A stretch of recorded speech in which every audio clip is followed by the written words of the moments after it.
What's up, everybody? We got another great episode today of Video Game Collectors on Call for you. Today, I have a special guest, as always. We're going to invite Bailey Berry to the show. He is the owner of Sneaks and Geeks, which is it's a store. And not only do you sell video games, but you also sell shoes, right? Is that correct? Yes, yes, sir. Okay. So what's the connection between shoes and video games? Is there one, or is it just you just love both, or how did that get started? I think there's a surprising amount of similarities between sneakers and video games. A lot of people probably couldn't tie that together, but it stemmed me opening a store with those two entities definitely stemmed from my love for both. Like I don't know what all we're going to get to in the podcast. I'm sure we may go over my video game collection. Yeah. But right over here, I also have my sneaker collection. Okay. It's just two items that I collect that I love collecting. I also collect sports cards, Pokemon cards, etc. Um, but I would say there's a lot of commonalities. Like 1985 was a huge year for sneakers and a huge year for video games. Okay. Obviously, 1985 is when the original Nintendo came out, and the rest is history. But also, in 1985, a someone that you may know had his rookie year in the NBA, and that is Michael Yeah. Jordan. Hmm. so Yeah. Yeah. I think there are a lot of commonalities, especially in the resale market. Pre-owned shoes and like sealed games, new shoes, pre-owned video games. The way that I negotiate is very similar in both of those when it comes to the terms of reselling. So is So, in shoes? So do you have also like complete in box? So it's the original box. Do you have loose shoes? Do you have like yes, What's a sealed shoe? Like one that's a, never been worn? a sealed shoe is a shoe that has never been worn with its original box. Okay. Okay. Very Hmm. cool. Yep. Are there Hmm. any shoes that are video game themed or related to video games in any way? There are several. Gundam actually had a collaboration with Nike. I mean, Gundam's obviously like an anime and known for its toys, but it also has video games as well. Um, Nintendo has had a collab with Puma, I believe. It's either Puma or Reebok, but Nintendo has had a collab. So there's Mario shoes. Um, there are several different other video games that I can't think off the top of my head right now that have had collabs with sneaker companies. So yeah. Okay, okay, that's Hmm. awesome. So I want to shout out real quick. Yeah, that's Retro, who follows me, and he's been on my show before. He also collects sneakers and video games, so he's a pretty cool guy. We've had him on here a couple times. So, how did you get started with the store? Like when did this start, and what was the idea? How did it begin? To give a little bit of context, I'm 28 years old right now.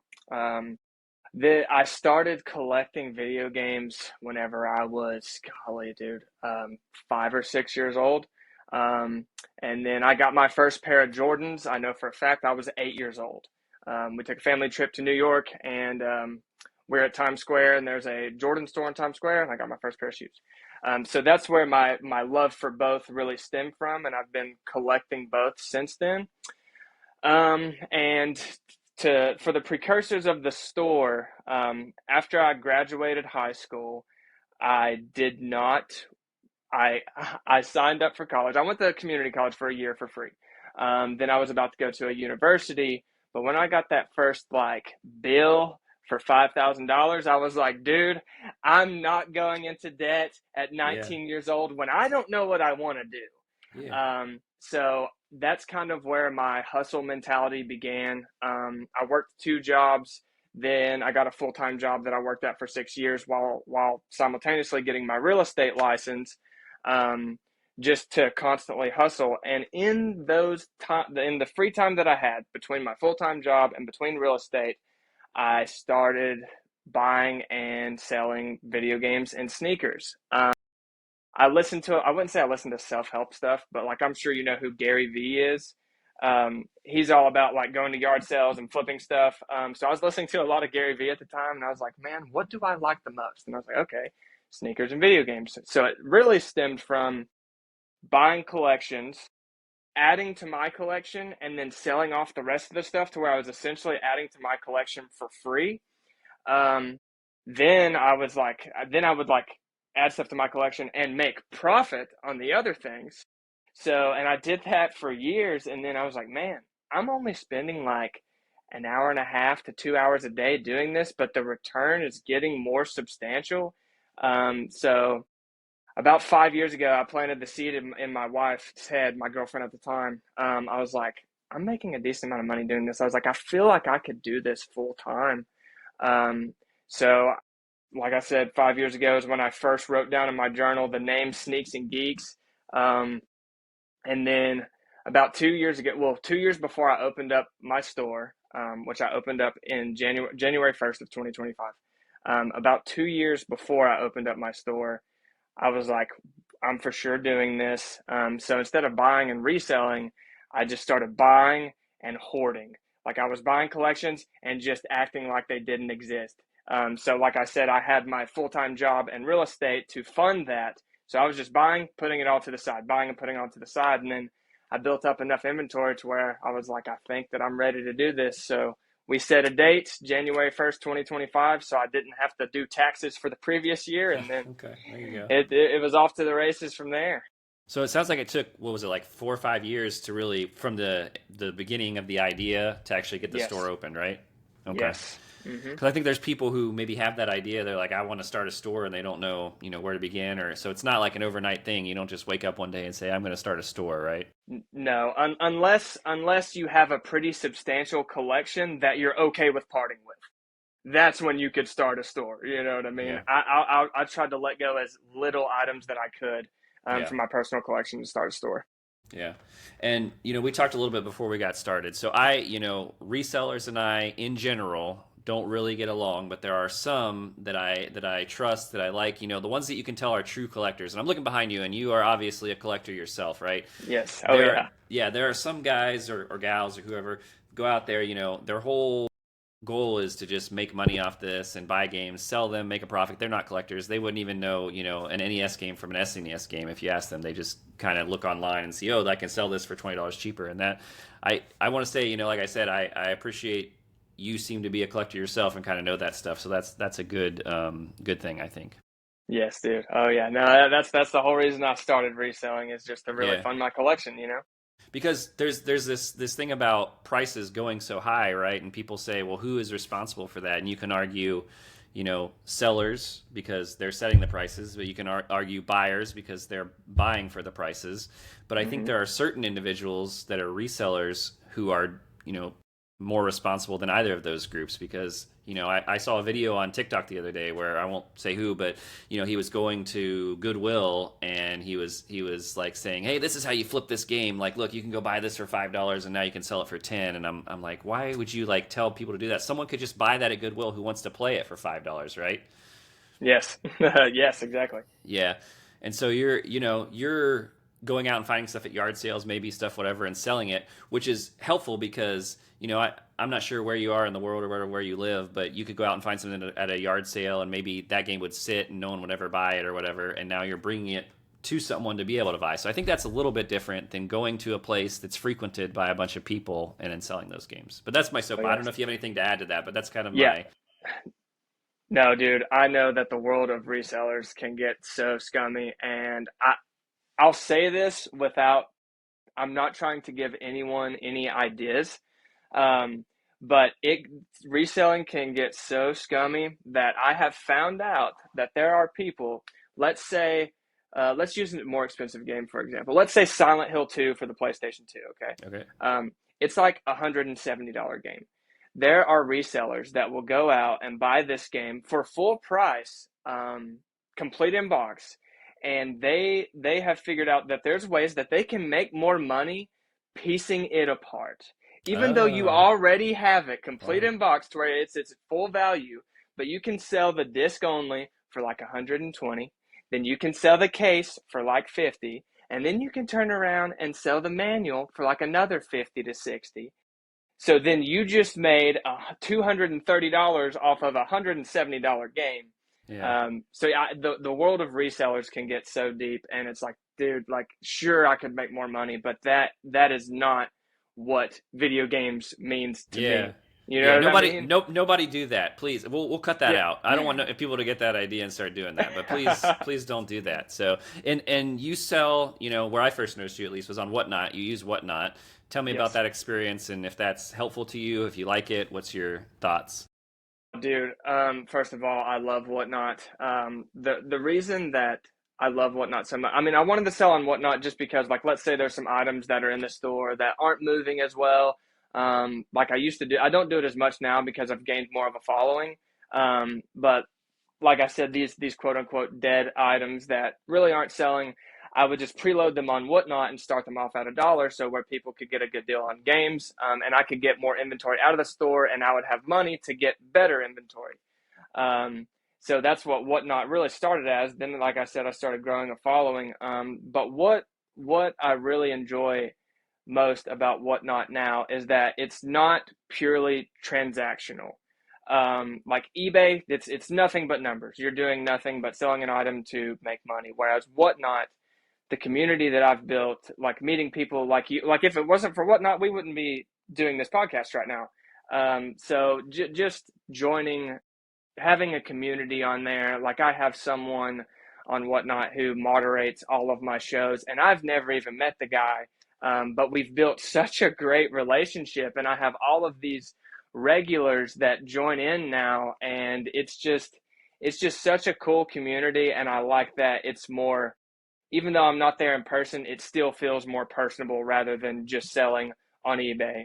So when it comes to selling online, if I could do everything on Whatnot, I would, you know? That's a good point. As a buyer, I kind of appreciate that too because I like to get to know who I'm buying things from. Right? It's Yeah, nice to know, exactly. like if you're an actual collector, if you're just selling this just to make money or whatever, and Hmm. you as a seller, just to touch on reselling a little bit, it's also hard for you to know. Obviously, you don't want to sell it to someone who's going to turn around and go sell it for a 20% profit, but that's hard for you to know, right? So, is there any way that you tease that out, or do you have? I went into a store the other day and they had a sign up and it says absolutely no resellers allowed. Now, how they figure that out, I don't know, but Yeah.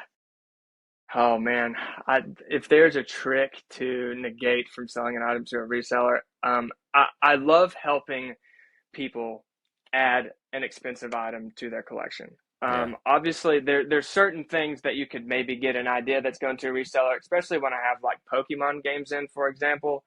Um, like, I don't know, when someone's asking for too good of a deal, and like Mm, it can create some sort of an awkwardness to where like I'm like, dude, if you're trying to get me down to like 30 or like 30% off of this item, I'm like, look, man, whenever it's a good item, I pay high because I'm not in the market of ripping anyone off. But I'm like, if you're trying to get down to buying this at 70%, I know that you're trying to create some space for you to resell it rather than yeah. necessarily get a good deal. Yeah. Um, and like I said, I've built a community to where I have like regulars pop into my Whatnot show. So it's like I know that none of these guys are resellers and it's going to their collection. So like naturally, I will give a good deal. And if someone picks out 5, 6, 7, 20 games, we work out a great bundle deal to where it's like everyone's winning. You know what I Yeah. mean? Yeah. But to really spot and sniff out a reseller, I don't know if there's any secret there per se. That's a good point, though. If someone's, trying to get it for less than price starting by a significant amount, you can kind of assume, I guess not everyone, but you can assume maybe they're trying to get some profit off of it. Yes. And there's a lot of resellers on Whatnot. I want to say, like, there's some sellers that I enjoy watching, and going to, but there are many resellers, so you can tell, like, you see them buy a Hmm. game, and then you go to their stream a week later, they're selling that same game, and you're like, what Yeah. the heck, man? Like, you should, Yeah. like, someone could have bought this to play it and put it in their collection, and it's hard to get around. It happens, but Oh yeah. And dude, you can smell that reseller breath so quick when you go into like some of these streams and there's an item that price charts for $80 and it sells for 65 and they're like, "Go, we're so low. yeah, This is not what it goes for, and I'm just yeah, like, "Dude, that is so unattractive per se." I'm like that. You're right, you're right. not in it for the love of it, you know what I mean? The other thing that I don't like, and well, let me ask you this: how do you price your games? Like when you look at a game, how do you determine what you're going to price it at? Do you use price charting and go from there? I use price charting as a base. And obviously I'm a huge collector, and one thing that I did that was very daunting was I collected every version of every Resident Evil game ever made. And US release only. But I realized that I was paying more above, well above price charting for items based off of their condition. to me as a collector, that really matters. So like I would pay sometimes 50, 60, even $100 above price charting based off the condition of an item. So like with that being said, I will use price charting as a base, but then condition is really where I kind of like have the leeway of like, okay, this may be a little bit higher, but also if someone brings in something like that in, I can pay so well on a desired, very well taken care of item. You know what I mean? So that's kind of, yes, price charting is the base, but then I kind of put it in my own judgment from there. But do you go the other way? Because what I see a lot of times is sellers will take a game. Let's see, price charting lists the average at $50, and it's a really clean copy. So they say, "Oh, it's super clean. We're going to do 65 for this one, right?" But then it's Yes. like destroyed, like scratches on the label, tears, whatever. Instead of 50, they're, "Oh, it's 48 because it's a little torn, it's a little worn." You know, it to me, it has to go both ways, right? If you have a really Yes. clean copy, you raise it up. If you have a really dirty copy, you lower it. And I don't see that Yes. very often. You definitely see that a lot less, and of course, I think it's depending on the game. I think where I do that the most is it's kind of hard to whenever you have a high end item that's missing a manual. That's when it's really hard to kind of determine the price in the opposite way.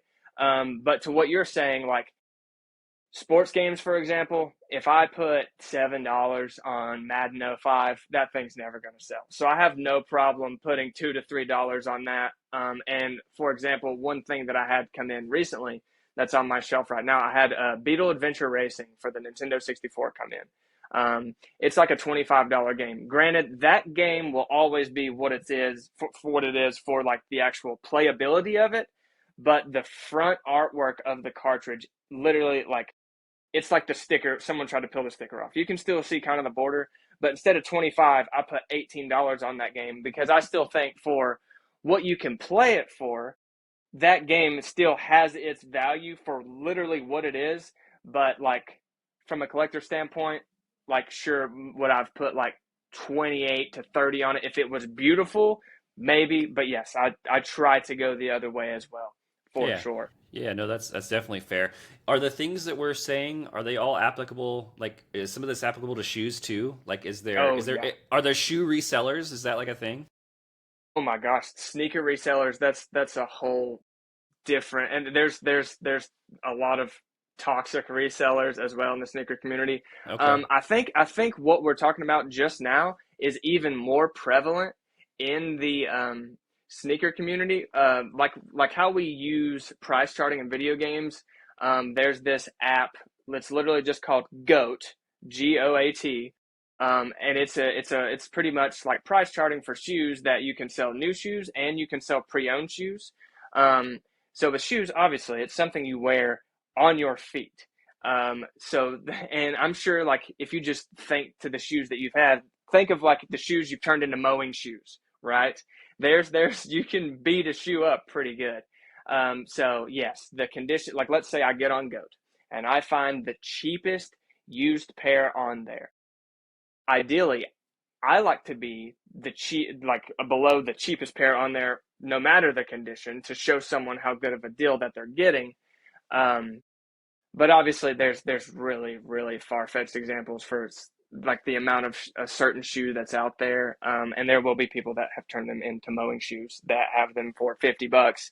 Granted, brand new, they go for 300. You know what I mean? But yes, it's the same exact way when it comes to condition shoes. It's an even more prevalent thing because like a PlayStation 2 disc, you can get it resurfaced. There's not really much of a resurfacing a shoe whenever it's torn. You know what Yeah. I mean? Once it's damaged, right? It's not, the Yes, same. Okay. And then when are your whatnot shows? Because I, off the top of my head, I don't remember the days and times that you do them usually. yes, I would like to do it more. Right now, it's only on Mondays because my shop is closed that day. I Oh. shoot for 11 a.m.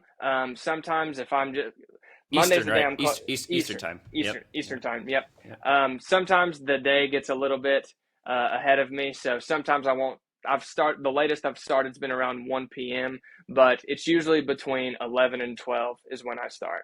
Okay. Yeah. So every hmm Monday between 11 and hmm 12. Gotcha. Yep. hmm Let's switch a little bit of gears here, and I want to talk about graded games for a second. Okay. My first question for you is, do they grade shoes? Is that a thing too? They they do not grade shoes and Okay. encapsulate them the way that they grade video games. Okay. More so with a shoe, the closest you would get to grading is authentication. And that would look like, let's say you have a game worn pair of Shaquille O'Neal shoes. You would want to get that authenticated to know that that is the case.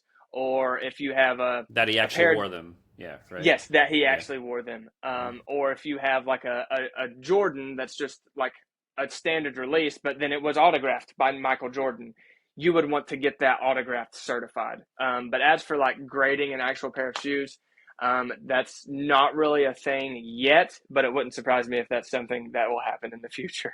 Be like a kind of a bigger case you'd have to put it in, like a rectangle sort of Oh, it'd be, square. yeah, Yeah. it'd be Yeah. huge. I don't know how you'd get them from like flopping around in there too, you know? It'd have to be really tight on the shoes.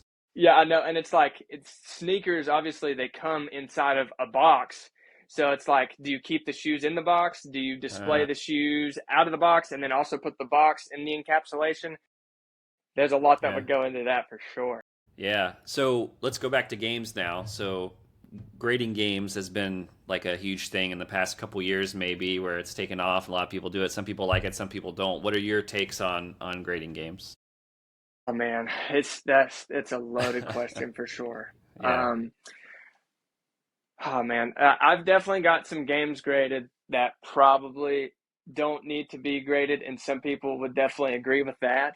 Um, I think that I'm for grading games for the reason of preservation, and then there's an added benefit of the value being added from an investment point, if you want to look at it like that.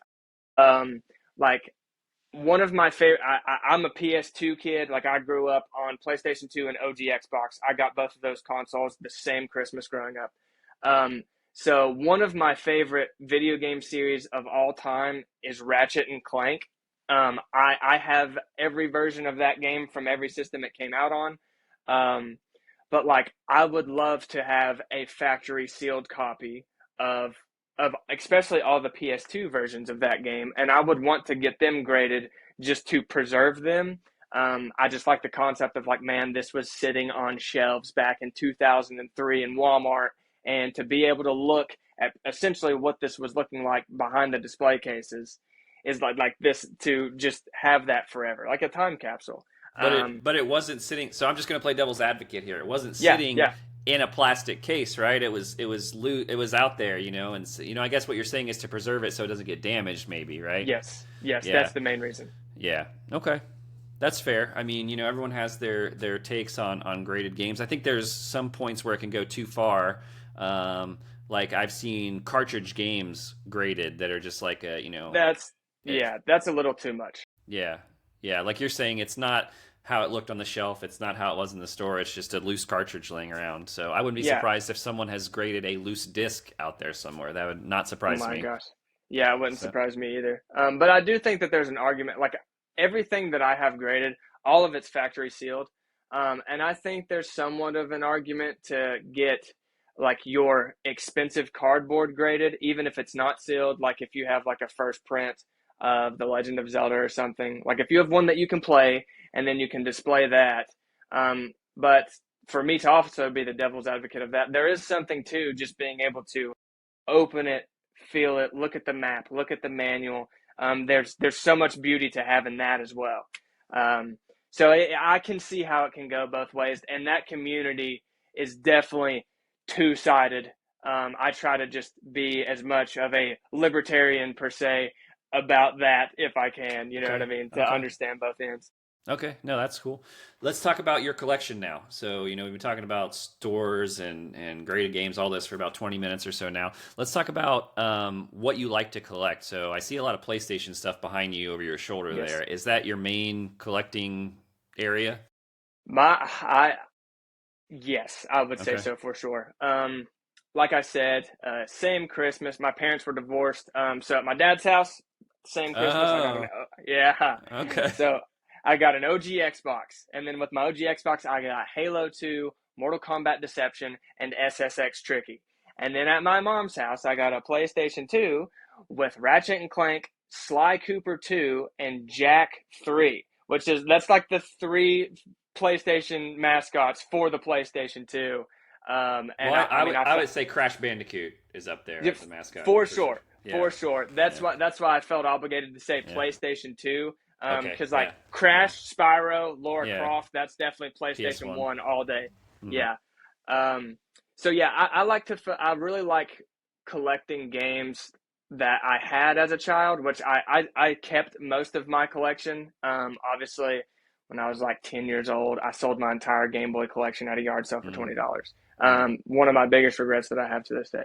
Um, but I like collecting things that I either wanted as a kid or that I had as a kid, and then titles that I'm actually going to play today. So I've kind of like gone hard on PlayStation 4 and PlayStation 5 as of recent. Granted, I know I'm probably losing money there with the prices I'm buying them at.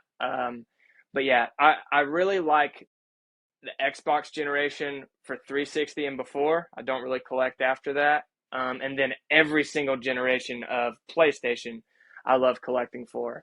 And that's everything that I have in here. I have my original Nintendo, Super Nintendo, and N64, but it's all in the attic because I don't have room for it in here. And those are systems that I can actually like put in storage versus like more modern hardware. Like I don't want to put a PlayStation 2 or an Xbox 360 in a more warm Yeah. temperatured area.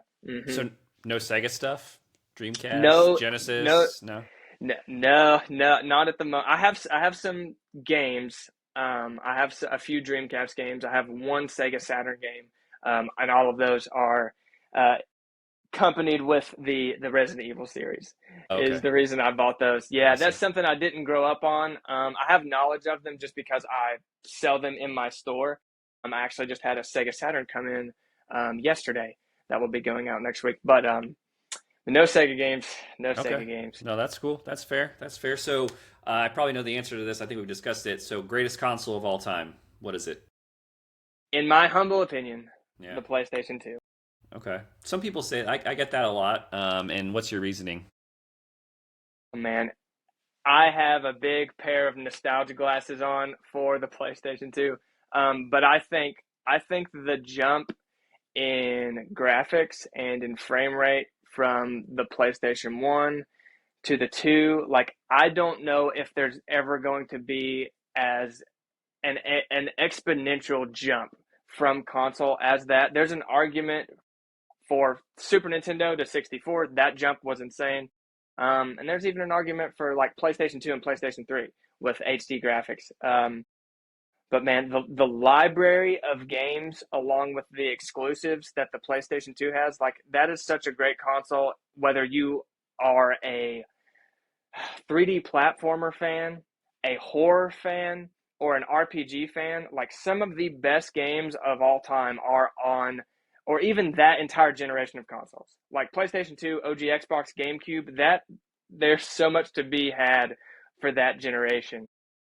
Yeah, I think PS2 is my second, N64 is my first, and then PS2 is my probably my second. So, all right, greatest game of all time. What is it, and why? Oh my gosh. Yeah. Oh man.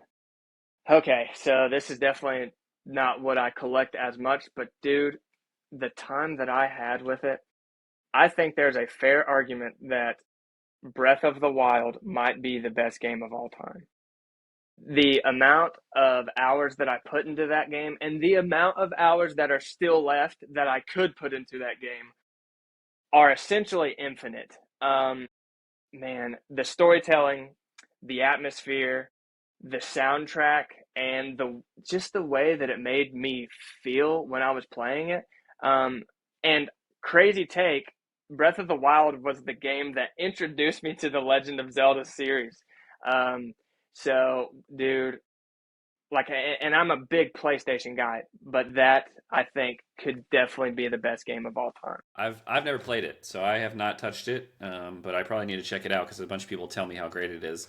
I Oh, was dude, surprised actually that you didn't say a Resident Evil game because I know you're a huge dude, Resident Evil fan, right? huge, huge. Okay. What if I said best Resident Evil game of all time? Oof. So I can look at that from personal preference, Yeah. and then I can look at it objectively. Um, Objectively, I would say that Resident Evil 4 or Resident Evil 2 is probably the best Resident Evil game of all time. My personal favorite, and once again, it's totally biased, but it's the game that started me off with the series, and that's Resident Evil 5. And I know that's a super hot take. Wow, I know that's yeah. a super hot take. I have never heard anyone say Resident Evil 5 is even in their top three. So that's, Yes. okay. It's Hmm. probably in my bottom two, honestly. Yep. No, So, I get, and I totally respect that. okay. What are some like cool Resident Evil things you have in your collection? I know you have a lot of cool Resident Evil stuff.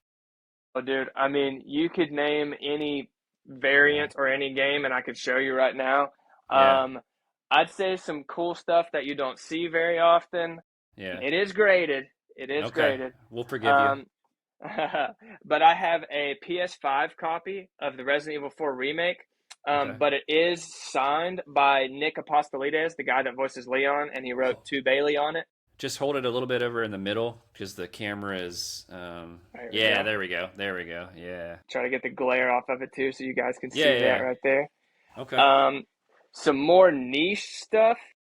Let's see here. Did you meet him at a conference, convention, something like that? Yes, I met him at Southeast Game Exchange in Okay. Greenville, South Carolina. Okay. Here's something that you don't see very often. These are Resident Evil trading cards. Hold him over just a These little bit. Yeah. Okay. There we go. these Perfect. these are from when Resident Evil 2 came out. So obviously you can see Leon and Claire on the front right there. There's Leon. Leon. There's Claire. Yeah. Oh, that's Okay. like a hollow of Leon. It's a more That's cool. expensive card per se. Yep. So stuff like that. And then, So, dude, what was that like a pack that those came in, or how did you get? Are they individually sold, or what? they're I think that they came in a pack, but gosh, man, I've never came across the sealed packs. Okay. So I just bought someone's collection. It went for auction on eBay, and I was like, man, I gotta have these. But if you can see back here, like I have all of the big box collector's editions, so those things are crazy. Well, okay, this is another graded one, and Okay. this is the most expensive Resident Evil item that I have. Okay. Is Um, it the most expensive item overall that you have? yes, Okay. this is a factory seal. So first of all, this game complete in box price charge for around $850. Um, but I was actually gifted this item, Wow. and this is a factory sealed and graded copy of Resident Evil Gaiden that is graded by PSA. Who are your friends, and how are they giving you these things for free? That's crazy. Dude, I need new friends. yeah, yeah. So if you want to know the guy, I'm sure he wouldn't mind me saying. Okay. His name is Doug J. Mart on YouTube. If you want to see me unboxing this, I have this on my YouTube channel. I actually did. I don't know when this is going out, but I did that today. Actually, I uploaded that today. But he pops into my Whatnot shows all of the time. Um, and that's actually not the only item up here that he has gifted me. Wow. That's actually not the only factory sealed and graded item that he has gifted me either. So I'm very fortunate to have Doug in my life. Well, hey, Doug, if you're watching this, I'm a huge Resident Evil fan too, and I think you're a really great guy. You're really awesome, so we should connect sometime. So just hit me up, hit me up. So, all right, Oh, what that's awesome. about while we're on Resident Evil? We'll talk a little bit more about this. So, Resident Evil 9, you've played through it. What were your thoughts? Oh, dude, man. I think that Resident Evil 9 did everything that Resident Evil was good at, and they just really capitalized on all of that. I think Resident Evil 9 turned out to be what Resident Evil 6 tried to be. Hmm. Just with all of the cameos that are in that game, the list goes on.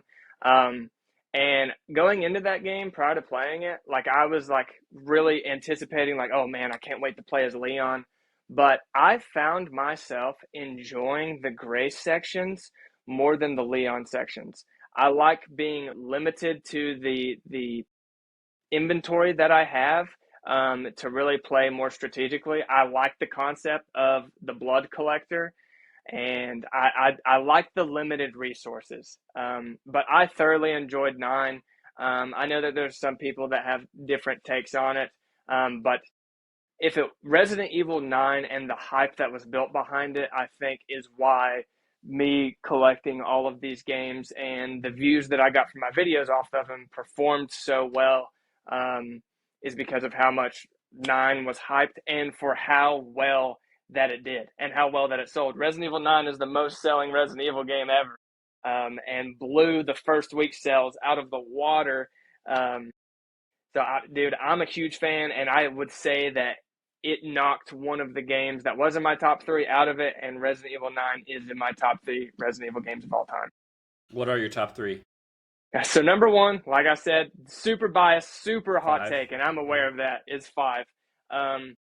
Then Shiva is I just gotta, such a terrible character. I don't know. I'm just like, it's just so, yeah.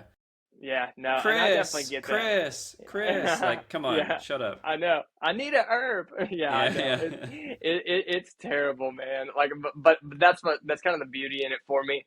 My first playthrough was with my older cousin. So the first time I ever played that game was co-op, how it was intended to Yeah. play. So I think that that's definitely the way it should be played.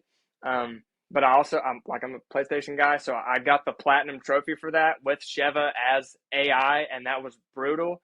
But I still enjoyed every minute of it. Number two in my top 3 Resident Evils, I got to give it to 4. And I would say that you could interchange the remake and the original. I think that take Resident Evil out of the title. I think that is one of the best video games of all time. It was done so well, and it changed the way that we look at not necessarily horror, but survival horror and the way that third person shooters were made. I think a lot of companies have definitely used Resident Evil 4 as inspiration. And then the third one, like we just said, it's Resident Evil 9 for sure. Okay. What is the worst game you have ever played? Oh, dude. I Oh, man. if you follow my channel, I love to play games that are not very good, and struggle through them. So I love getting people's recommendations on that. I played quite a few. So Oh, man. Okay. The worst game that I've ever played. Let me look over here. Let me yeah, look over here. yeah. And maybe you played it for 20 minutes and you just said, "I'm not playing this anymore." Maybe you played the whole thing because you liked the challenge. It could be for any reason, like maybe the acting was terrible, the story was didn't make any sense, or it was super hard. I don't know.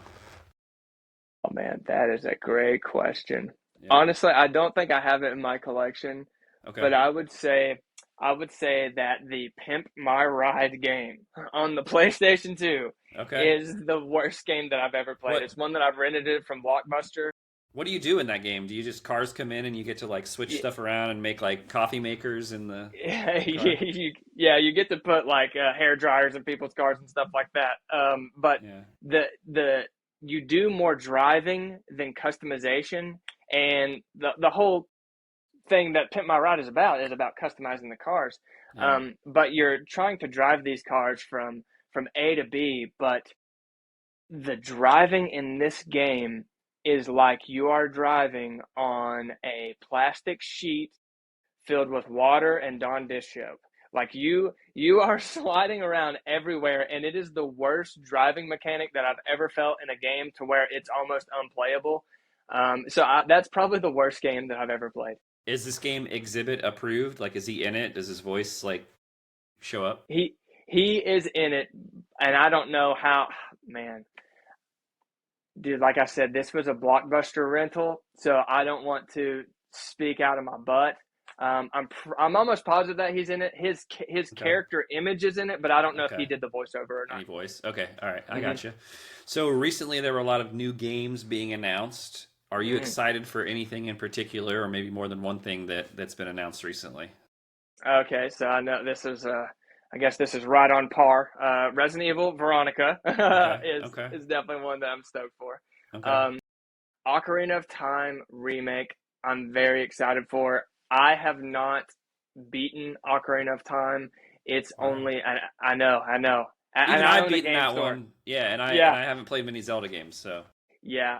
It's one that I'm excited to visit, and I don't know if I should play the original first or if the remake should be my I don't know, my first time with the game, and I think it's a great way too. So I'm very excited for Ocarina of Time remake.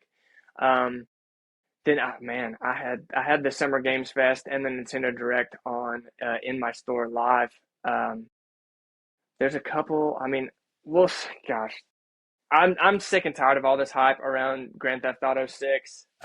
If it ever finally It comes out, right? if it ever finally comes out, I mean, it's one that I think everyone's gonna check out, but I Yeah, man, I'm so tired of it. I'm tired of yeah, hearing about it. that's fair. Uh, hmm You know, Code Veronica you mentioned has one of my favorite Resident Evil scenes, like cinematics of all time. Have you played through Code Veronica? I'm sure you have, right? I've not beaten Code Veronica, Okay, but I have okay. watched several playthroughs. Is it? Well, I don't want to say what it is. Go ahead. Well, there's the scene where she's, caught by the people, has her hands up, drops her gun, and then falls to the ground and grabs it midair and shoots the canisters, blows everything. Like that. That's really Yeah. cool. That's like out of a movie. That's really awesome. So hmm when Claire does that, so Oh yeah. is that what you were thinking? I was thinking of when you first see Nosferatu. Okay. Yeah, I mean, hmm there's a lot of good scenes in that game, so I'm glad it's getting a remake that it deserves. It's probably one of my top three. It's one of my top three Resident Evil games, actually. So Oh wow, yeah, wow. Yeah, no, I'm super stoked on that. That's definitely when I will finally spend the most time I've ever had with that game is with the remake for sure. yeah, very good.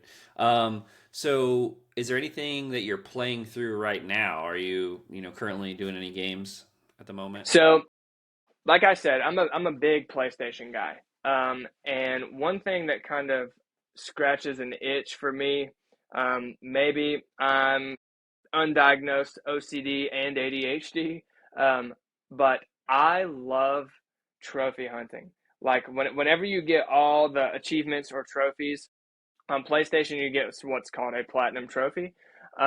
So anytime that I boot up a game, I love playing it until I get the platinum trophy. So I've done that for several different Resident Evil games. I've done that with a lot of my childhood games, like with the Sly Coopers and the Ratchet and Clanks and the Jack and Daxters. As of recent, it was a daunting task, but I actually got the platinum trophy for Battlefield 6. Um, I got the platinum for Helldivers 2, which is an extraction shooter, which I love that game so much. Um, and right now, my wife and I just bought a house 2 months ago. So I had a lot of this was in storage not too long ago. So I finally got all this stuff set up. So I'm kind of in that in between stage to where I'm searching for something to play, but I need something that I can play to where I don't have to invest much time into it. So if I were to play something today, and this is what I've been playing recently, is actually Minecraft. I've been Wow. going back Okay. to Minecraft because it's something that I can pick up and put down. I really want to get my hands on Crimson Desert though. I've heard such great things about that game and a lot of comparisons to Breath of the Wild with that game. So that's one that I'm very eager to pick up. And if I could play a new game that I could sit down and have a day with, it would probably be Crimson Desert. Okay. I've hmm seen videos of that. I've not played it. It looks pretty good. It's like kind of hmm open. It's open world, right? The game. Yes. Uh huh. Yep. Yeah. Okay. Very cool. We didn't talk about many multiplayer games, and I hmm assume you are a fan of multiplayer games. And my question is, do you have a favorite of all time that you've had a lot of memories with? Oh, dude, that is hands down Call of Duty Black Ops 2. Okay. That's I got an Xbox 360 for Christmas when I was in eighth grade, and I played a lot of like online multiplayer, like team deathmatch stuff like that, like your versus matches. But what really shined for me was the zombies. I'm a big Call of Duty zombies person, so that's why I love Black Ops 1, 2, and 3. Um, like I was a big Easter egg hunter and like doing the Easter eggs if you're familiar with what those are. Like zombies is a round based game, so some people just play it to see what round they can get to. But if you complete the Easter egg, you can essentially end the game and you get a cutscene, and it's more difficult than just seeing how long you can survive. Okay. Actually, there's a map Origins on Call of Duty Black Ops 2, which is like some people say it's the best map of all time. I think so. But I have, and there's elemental weapons, and I actually have the wind staff tattooed on my leg for how much I love that game. Okay. hmm I played the some of the earlier Call of Duties, and was it Modern Warfare that was on like online multiplayer on Xbox and everything. Most recently, Modern Warfare 2 or whatever, or Yeah, 3. yeah, yeah. Sorry, 3. Yeah, so I Mm-hmm. played some of Three. those, but then they keep coming out with more and more. And to me, it's just like the same game, right? It's just you're still Yes, like so. Is that how you feel too? I feel like once I played one, I dude. don't need to play the others. Yeah, no, I 100% feel the same way. I haven't bought a Call of Duty in 4 years. Okay. The last one I bought was, oh man, it's been longer than that. It was Call of Duty Modern Warfare 29. Well, no, I lied to you. I played Black Ops Cold War was the last one that I bought for the zombies. I It was okay, definitely not what I was looking for, but yeah, dude, Call of Duty, what it was at one point is definitely not what it is now, and it's Yeah. very microtransactional. It's shoving a battle pass down your throat the second you log into it, and we've gotten away from looking like a cool operator. Now you can like play as the Teenage Mutant Ninja Turtles and Beavis and Butthead, and that's just Wow. not what I like Call Yeah, of Duty that's a to little be. silly. Yeah. Yes. Okay. Did you ever play any of the Medal of Honor games? Those were a lot of fun. I remember playing those. There was, I don't know which Medal of Honor it is. I think it's on PS2 actually, Hmm. where you storm Normandy in the beginning and you're like in one of those little boats and then people are shooting at you. Those were peak, sort of war games, if you will. Yes, that was Medal of Honor was one of the first games that introduced me to war games, and I had Medal of Honor European Assault on the PlayStation 2. It's like a gray cover and it has like two dog tags on it. Okay. But yes, I have played the Medal of Honor games. Oh yeah, Okay. oh yeah. So switching gears a little bit, you have social media. So you have an Hmm. Instagram, you're a whatnot superstar. You have a YouTube, right? Is that anything? Am I missing anything there? Yep. No, Instagram, YouTube, and whatnot. Yep. And how do we find you on those? And what would we see on those different channels? So on Instagram, I am at Sneaks and Geeks Co. on Instagram. Instagram, it's mainly going to be the items that you see coming in and out of my store on a day-to-day basis. I'll occasionally make some content and throw it up on there that sometimes it's some silly stuff, but a lot of it is just pretty much promoting my store. Okay. Um, on Whatnot, you can find me on Whatnot at BaileyBerry11. And I don't really do sneaker shows, but I do a lot of video game shows every Monday on Whatnot, and I don't really run stuff very often. It's a lot of personal shopping per se, to where it's just my entire store. Let's say you want to see the Wii games that I have, then you just comment and chat. We will go look at the Wii games, and if you want to buy multiple games from me, then we will make bundle deals. Um, as you and I have done several times. And I have a selection from original Nintendo all the way up to PS5 is what you'll find, what you'll see on my Whatnot shows. And as for YouTube, I am at Bailey A. Berry on YouTube. But if you just type in Bailey Berry, I'm the first one that pops up. I have 33,000 subscribers, and what you'll find on there is a lot of my video game collecting. And I just got back from vacation. While I was on vacation, I got an email from the conference, Southeast Game Exchange. They invited me to be a special guest again this year.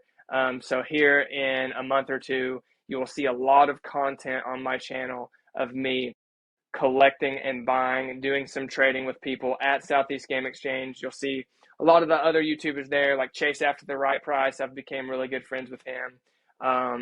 So just a lot of content like that. I'm going to try to do some more collect them all series, kind of how I did with Resident Evil. I'm just kind of brainstorming on what game series I should do next, because that's a very daunting task. But this time, I'll probably be doing that just to buy inventory for my store. So anything you see on my YouTube channel will be available at my store at BaileyBerry11 on Whatnot. And what is the convention take place? What are the dates?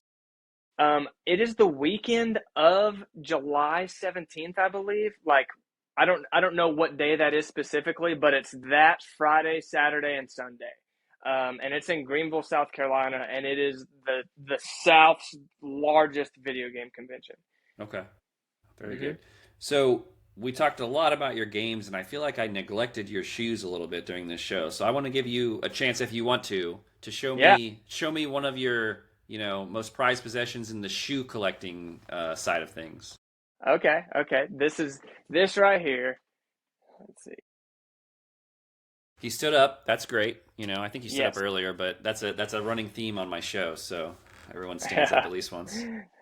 So this right here, this is a Jordan 1 Chicago. This is the shoe that started it all. Um, this is the shoe that Michael Jordan debuted in 1985 in the NBA, and this shoe is so special to me. Not only is it's fairly expensive for something you put on your foot, but this is also the shoe that I got married in. And I Oh, don't know if you could tell on camera. It's very dirty, and a lot of people, like, when they wear a more expensive shoe, it's something they take care of, they clean, they preserve the life on it. But like I said, I got married in this, and me and my wife got married on the top of a mountain.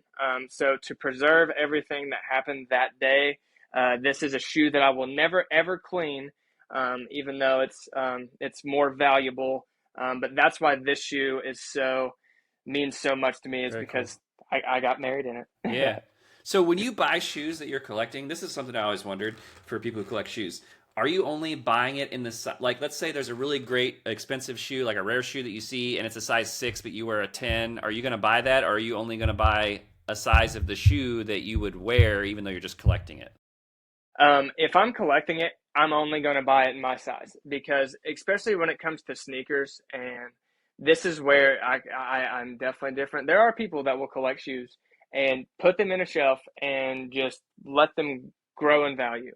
Um, Games are meant to be played, shoes are meant to be worn. I wear all of my sneakers. I Okay. wear every single shoe that I get. I do have the added benefit of, let's say a shoe releases and I can't get it in my size. I have the added benefit of being able to throw it on the shelves at my store. But I would never bring something home and hold on to it if it wasn't my size. Gotcha. Okay. Cool. Yeah, I never knew the answer to that because it's if people are collecting them, does that matter? And so that's kind of cool. What, as we kind of like wrap up here a little bit, what sort of advice do you have to people if A, maybe they want to start a video game store or start selling their games and stuff like that, and B, maybe they want to start collecting and they don't know where to Mhm. begin? I think that both of those answers can go hand in hand. I think a great way to add to your collection is reselling a little bit. Like, if you can buy, I would say a great place to start is garage sales, Facebook Marketplace. I mean, even Goodwill sometimes it's not even the best place to get games now. But garage sales, uh, Facebook Marketplace, and flea markets sometimes. That's a great way to get items for a good deal. And there's even opportunity to make a little bit of money to fund your collection or to grow your inventory in opening a store. If you want to open a store, just know that it's going to take some time. Um, there's definitely some self reflection that you need to do. Or do you like dealing with the general public? Because whatnot is great. But whenever you have, and not to like stereotype anybody, but there's definitely people that will come in that smell bad, that are rude, or that may even have ill intent. There's definitely people that, like, you just kind of have to keep your eyes out for, because you don't know if someone's coming in with sticky fingers. You know what I mean? Whenever you're dealing with high end items, you don't know if someone's coming in to rob you. You know what I mean? Um, so there's a lot that goes into it. But I would say, number one, to start, if you plan on growing at one opening a game store, I would say build as much inventory as you can, and of course you want to get good deals. So I would start off with the smaller places, like your garage sales, your estate sales, flea markets, Facebook Marketplace. That's where you're going to get your best bang from your buck. There's many YouTube channels that you can watch that have advice on opening a video game store. Um, but I would say number one is grow your inventory, and number two, have a way to sort your inventory in a way, like have a POS system, which stands for point of sale system. And I would say start there, and then the rest will kind of fall into place. The accountant and doing your taxes and all of the, and your business license, that stuff that no one really wants to do, but you'll figure it out because you have to have that to open a store. Hmm. Hmm. And Hmm. what about collecting? If someone's like just starting collecting and they don't know where to start, do you have any advice for that? Yeah, I'd say I don't think anyone would want to collect unless they actually played games. So I would say with collecting, like, start with maybe games you got rid of as a child, games you're intrigued in playing. But if you know that you like a certain genre of games, that's like what you should collect. Um, but obviously that's something you have to fund. So I would say like the advice that I gave on opening a store, like I would say to get your best deals, it's going to be at those same places: garage sales, flea markets. That's where you get the deals if you want to start collecting. And reach out to family members. If they don't want their consoles anymore, just let them know, hey, this is just going to my collection. I don't have the intent of selling this as long as you don't. And see what anyone around you has to offer to add Yeah. to your collection. Yeah, no, that makes sense. Are you thinking of a specific moment where you had a really great deal you found at a garage sale or something? Do you have one in mind, Oh, or is it dude, many? there's many. There's Yeah. many. I've been doing it for years, though. Years.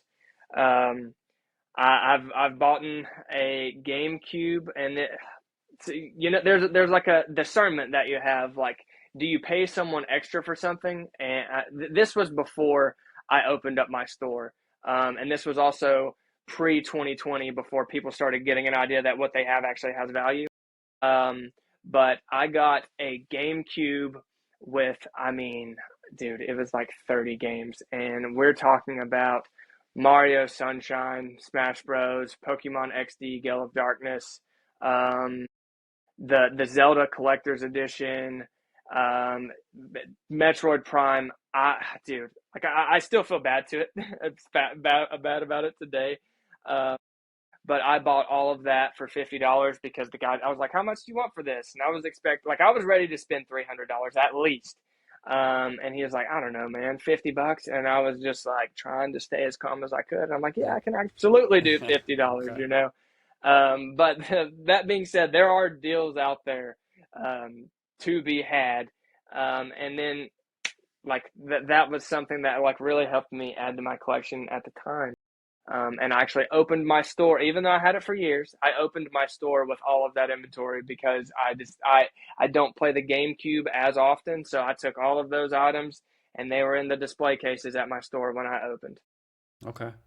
Do Mhm. you go like far distances for these garage sales? Are these just in the area where you live where you're finding most of these, or? Yeah, yeah. No, I stay pretty local. The farthest I've Wow. gone is maybe 45 minutes, so I stay Wow. local. And Okay. I don't even live in a very populated town. Yeah.